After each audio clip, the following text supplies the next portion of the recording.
Hey guys, we're gonna need you to smash that like button for the YouTube algorithm. Share this with a friend. Subscribe. Get the merch. Get all the merch. And of course, that is exactly the wrong thing to do. We're gonna tell you how to avoid those same mistakes as a small YouTuber, and we're starting right now. We nailed that, dude. Hey everybody, this is Roberto Blake helping you create something awesome today with the one and only Nimmin. What is going on? Happy to be here on the channel, Roberto. Yeah. Awesome to be hanging out again. Welcome awesome to see you and just be, talking to the squad here on the channel, man. Nice to see you guys. Hashtag awesome squad. Yeah, so Nick, we often talk about how to help small YouTubers, how to grow a YouTube channel, how to get more views on YouTube, how to get more subscribers. And right now, by the way, I'm tricking the YouTube algorithm. But there's a thing, there's a lot of things that people have expectations tied to their video. They want their video to do all things at once. Is that realistic? Is that possible?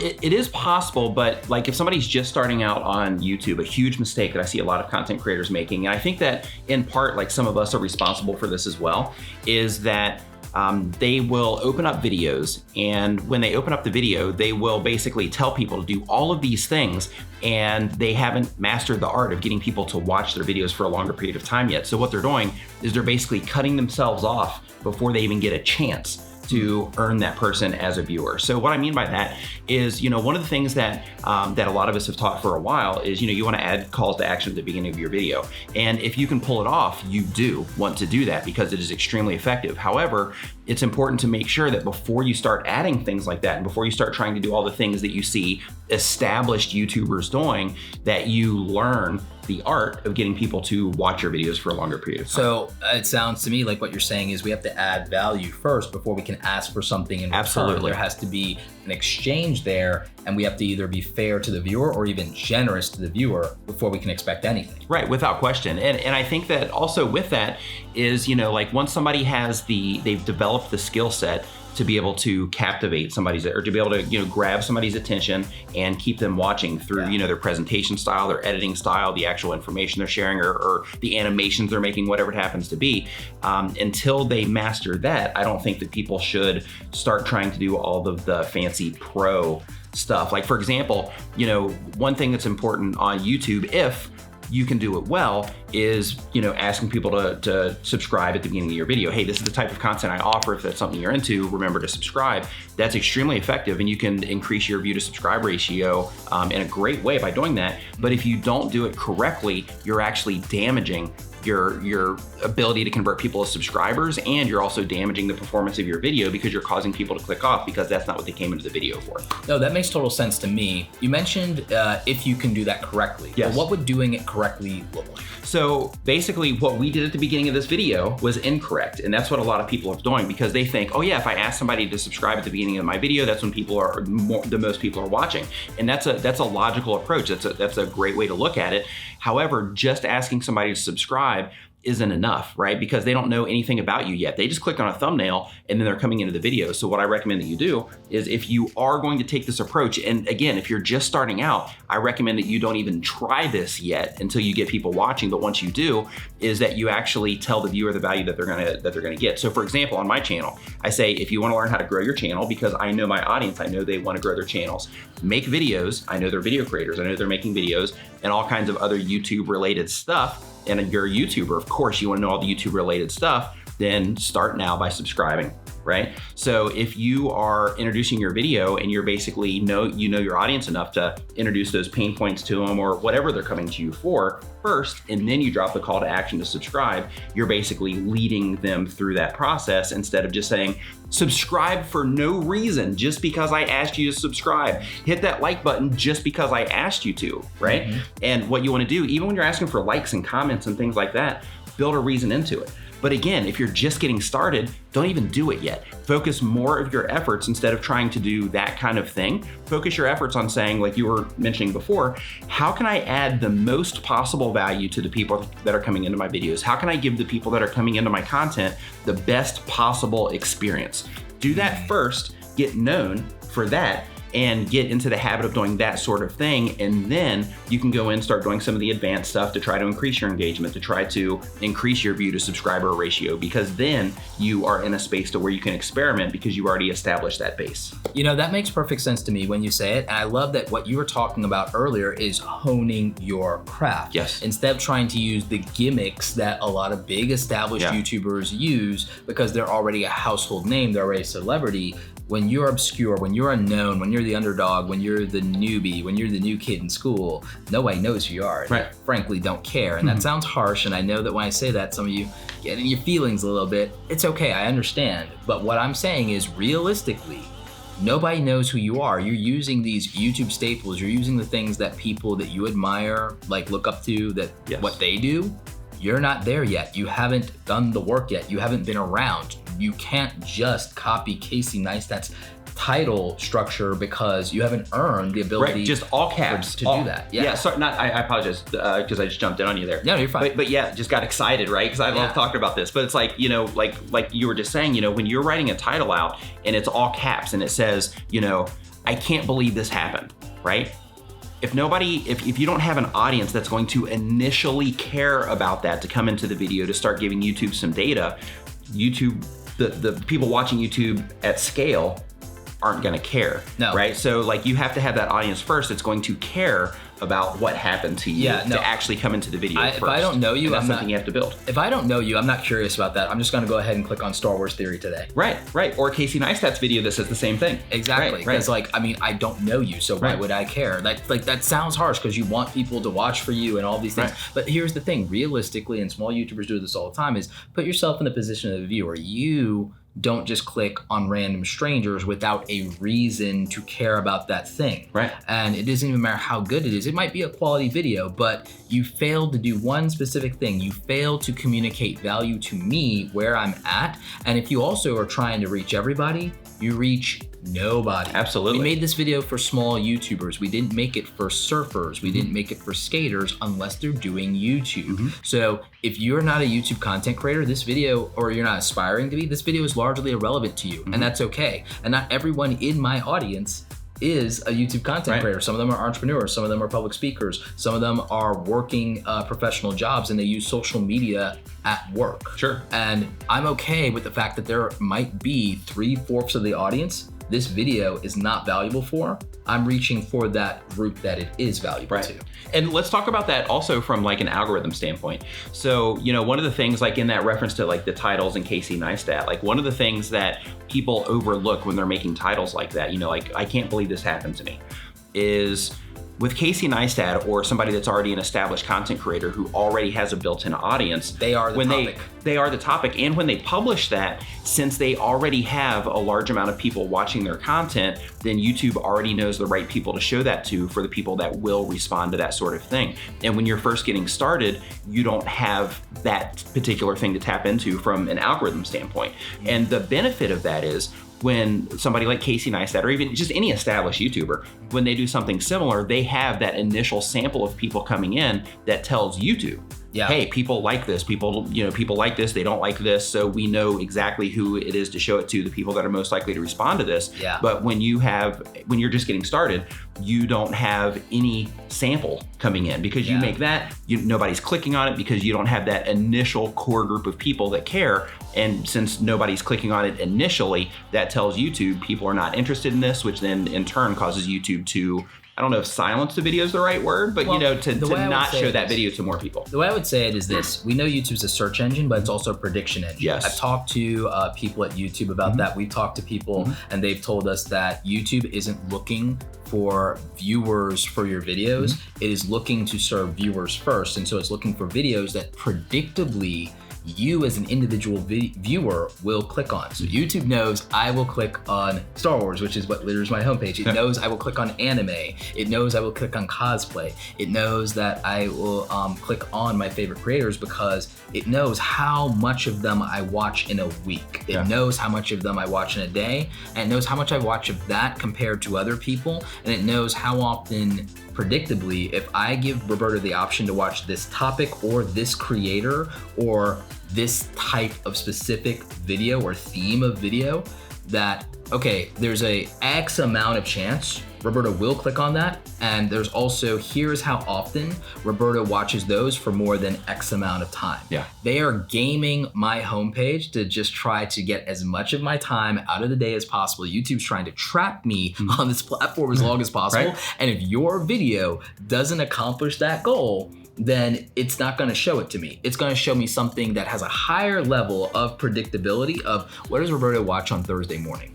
Right. What does he watch on Thursday morning when he's on his mobile phone, when he typically is in this particular location? What does Roberto typically watch? And then now we're going to show Roberto that stuff that we think he's the most likely to watch. But if Roberto later in the day typically has like a different type of pattern, then at that time of day, if Roberto's on YouTube, because he typically comes onto YouTube during that time and he spends X amount of time on YouTube on average, then we're going to show him content that he's the most likely to respond to based on the length of the videos and the type of stuff that Roberto likes to watch later in the day, compared to what he watches in the morning. It shows me podcasts in the morning. Like it knows that my morning routine is to go through my workout routine and listen to long form content. It gives me long form content in the morning for that specific reason. And it gives me like higher level topics in the morning for that reason, because it's figured me out. Yeah. It knows. And so if you know your audience, you can kind of take advantage of that. You can condition the audience, but you got to go slow and you got to focus on the basics. You're obsessed with the algorithm. Focus on the basics of making a good experience for your viewer. Just like Nick was saying, just like a lot of our other friends, you know, Brian G, Sean Cannell, we all talk about the importance of honing your craft, focusing on some very specific things, keeping it simple. Guys, I grew almost 500,000 subscribers with the most simplistic content formats I possibly could. And it wasn't sexy, I wasn't going viral, I wasn't doing all those things. And yeah, I'm doing education, but I've seen great content creators that simplified and were consistent and were really smart about just making minor tweaks. And I've seen people do that in gaming. I've seen people do it in beauty. I've seen people do it in fashion. I've seen people do it in fitness, okay? It's not just because I do how-to content or because Nick does a YouTube tips channel. You can do very simplistic things consistently and you will grow as a result. Compound interest. Yeah. It always works. Yeah, absolutely, without question. So if you are if you're a new content creator, you really need to keep all this stuff in mind, because it's literally going to make the difference on if you are going to be able to get traction or not. So, when you're taking to heart all the things that we're saying, it's really important to make sure that you're not making this kind of mistake if you want to, get some real momentum happening on your channel. Because, if you are doing these things, a lot of content creators will reach out to us and they'll say, hey, I'm doing all these things, but it's not working. But then they're doing things like, I'm messing up the entire beginning of my video, which is destroying the rest of my video, which is causing my motion to not be forward. biggest mistake. And and then we'll let you do one really good secret ninja tip. Okay. I'll let you do a ninja tip and then you get to ask the question of the day. Okay. But I'm gonna give you guys my ninja tip and the biggest mistake I see a lot of small YouTubers making. And it is failing to get the click.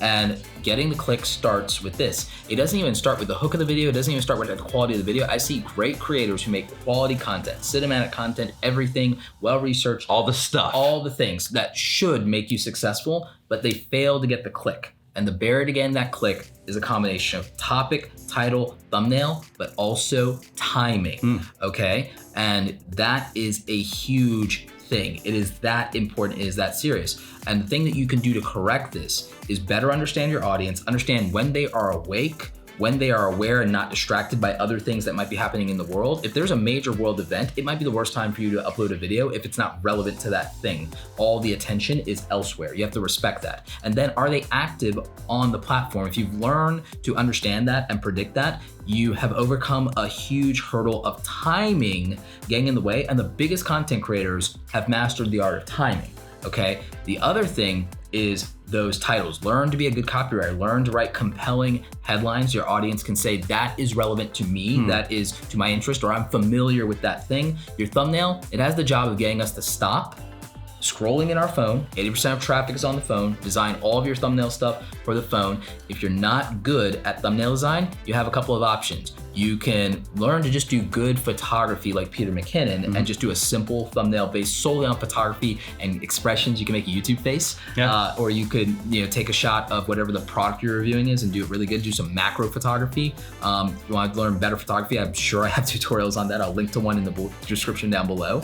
But the other thing, Nick, is they can just use templates. They can use my YouTube templates from Awesome Creator Academy, the YouTube starter kit, or they can look at what you have over in Tuber Tools. And there are a lot of other things that they can just do to make better overall thumbnails that will show people, hey, if you're putting effort into the thumbnail, you probably put effort into the video. If the thumbnail is lazy, I have no reason to believe you weren't lazy about every other aspect of your video. Presentation matters. It does. Show up to the date and iron your shirt, fellas. I mean, for Christ's sakes. That's something I like to call that visual authority. And basically what that is basically if you have something that, you know, is of quality to where if somebody sees it from the outside, and it looks like a quality experience, people are going to automatically assume that everything else involved in that is going to be quality. So if you have like thumbnails, then they, you know, look like it's going to give them a quality experience from the outside. It doesn't mean it has to be like the most beautiful thumbnail. It just has to give the impression that this particular image is like a high quality image, or at least a high enough quality image to where it looks good on a mobile, to where people will click on it. Will not necessarily click on it because you want that too, but they'll think, oh, I bet this is good, right? Because I bet this is going to be a good experience for me. Yeah, if you're thoughtful in the little things, then people can assume that you'll be thoughtful in everything else. Nuance matters. Yes, but if you ignore minor little details, we have no reason to trust that you aren't going to let other things go by the wayside as well. And so that's a quality experience for your viewers, thinking about every part of the experience from them, from beginning to the end. And then the final thing is, and this is probably sometimes the only thing I say more important than topic, is the timing. Topic matters too, because if you know what your people are interested in and then you deviate from that, then there's no reason for them to click just because, you know, like we say, oh, we want them to click for us. They want to, that's earned. And only a few people ever do that. The number of YouTubers that have blown up and do that is the same amount of people who've climbed Mount Everest. Okay, it's a couple thousand people. And a funny thing with that too is, you know, like a lot of people will look at like different channels and they'll be like, you know, why doesn't this channel get like more views, and why didn't this channel get more views, even though like their subscriber counts or whatever. And in a lot of cases, you know, like with both of our type of content, like, because I'll see that sort of thing even in my comments, right? And I'm sure you do too. And the thing is with our channels, even though, you know, just like other content creators, we would love it to be about us, but it's not. Right? We're not personality channels, so people aren't just pouring in to care about us. They're coming into, you are coming here to learn information about what it is that you are interested in, and that sort of thing is reflected in that way. Yeah, it's about you, and it's not always going to be for everybody. It's going to be, and you have to understand that. Like as a YouTuber, as much as you want it, you have to understand that, you know, the people that are coming to you, they're coming to you for a specific thing. That it's not about you as much as you would want it to be. Some of you that are watching, you know, you might have one of the channels to where it is about you, but you have to really be self-aware enough to look at what's happening on your channel, look at your audience, look how they're responding to you, look how often they keep coming back to your channel, so that you can determine, okay, are they coming to me for something, or are they coming to me for me specifically? And of course, it's YouTube. You're gonna have, you know, a mix as well. There's gonna be people that are gonna be like, hey, I'm coming to you for the information, but or for whatever it is that you provide on your channel, but I'm also into you as a creator. I like what you stand for, your vibe, all of that stuff. Maybe you're gonna have that too. Maybe that's the thousand true fans. Yeah, right. So it's like, you know, with that sort of thing, you know, you have to just look at it from like kind of like an outside view, right? Remove yourself from it. Be objective? Right, be objective. Perish the thought. Right. So be objective and say, you know, like what's really going on here. And then as soon as you can actually understand at a deep level what's happening on your channel, why people are coming to you for what it is that they're coming to you for, then you can really tap into that, which will really help you, you know, get some serious momentum here. That is killer. And so that is the ultimate ninja tip, unless you got one more quick thing for them. Yeah, well, I've got tons of, we can sit here, get comfortable. Like, no, I'm just kidding.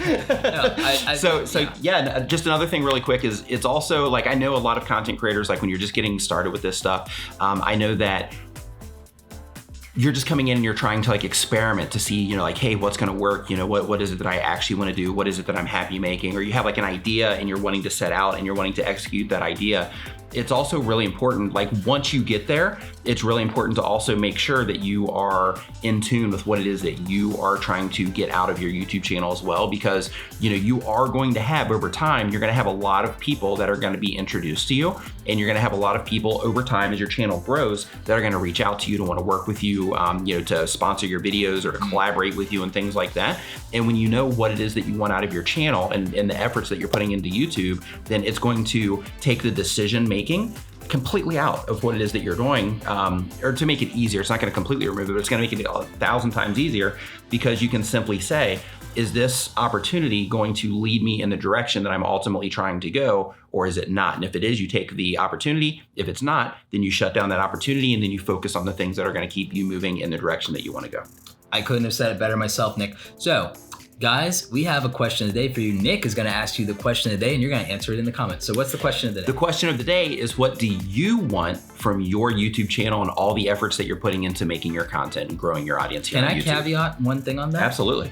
The thing that you're not allowed to say in the comments for that is how many subscribers you want. Or views. Or views. Yeah. I want something deep. Something deeper. Yeah. Something very meaningful that is not views and is not subscribers. Yeah. So drop that in the comment section. What is it you really want out of your YouTube journey? Nick, thank you so much. You guys know where this guy is. We're gonna link to all his stuff in the description down below. Like this video if you like it. Don't forget to subscribe to both of us. Yeah. Smash that like button for the YouTube algorithm. And if you haven't yet, if you enjoyed this video and you loved what just happened here, make sure that you subscribe. With the notification bell, all the things. Anyway, guys, just thank you so very much for watching. We really do appreciate it. We make this stuff for you. And just remember, go out there and create something awesome today, and start right now. Take care.